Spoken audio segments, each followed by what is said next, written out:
dapat nating itugon. Humayo tayo dahil ito ang nais ng Diyos. Amen. So after na maging priority mo na lumalim ang pagkakilala mo sa Diyos at ang karanasan mo sa Diyos, alam nyo, automatic na yun eh. Yung sinasabi natin kanina, kung kilala mo ang Diyos, naranasan mo ang Diyos, imposibleng hindi ka hahayop.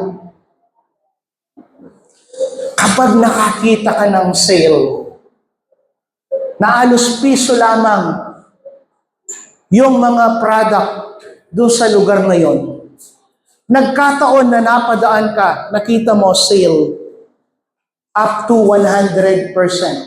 Pumasok ka doon, nakita mo, mga magagandang items sa kusina, pan-display, damit, nakita mo, sobrang napakamura. Sapagkat ito ay parang inventory sale, para na lang ma-dispose. Bibili ka ngayon, meron kang 500 pesos, nakauwi ka ng halos hindi mo mabuhat. Pag uwi mo, tatahimik ka dun sa iyong bahay. You will be enjoying yung mga nabili mo. Sasabihin mo sa asawa mo, tingnan mo yung nabili ko. Huwag natin ipagsabihan. Huwag mo ipagsabihin. Natural sa atin na kapag nakakita tayo ng ganon, sasabihin natin, sabihan mo si pastor.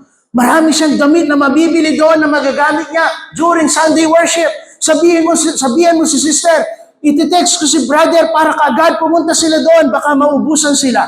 Tama po ako? Am I right, mga kapatid?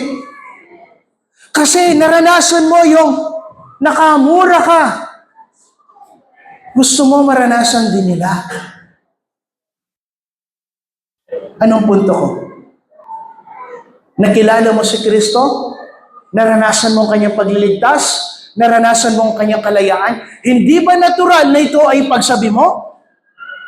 Matatakot ka, mahihiya ka, nasasabihin mo, dahil kay Kristo, binago niya ang buhay ko. Dahil kay Kristo, ngayon, anumang oras ako mamamatay, alam ko, pupunta ako ng langit at hindi sa impyerno.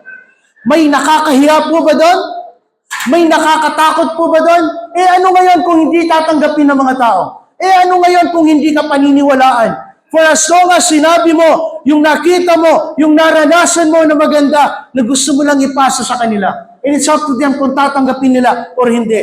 But at least, ginawa mo yung bagay na alam mo, na ikabubuti nila. At ang sabi ko nga po, dahil ito ang kagustuhan ng Diyos.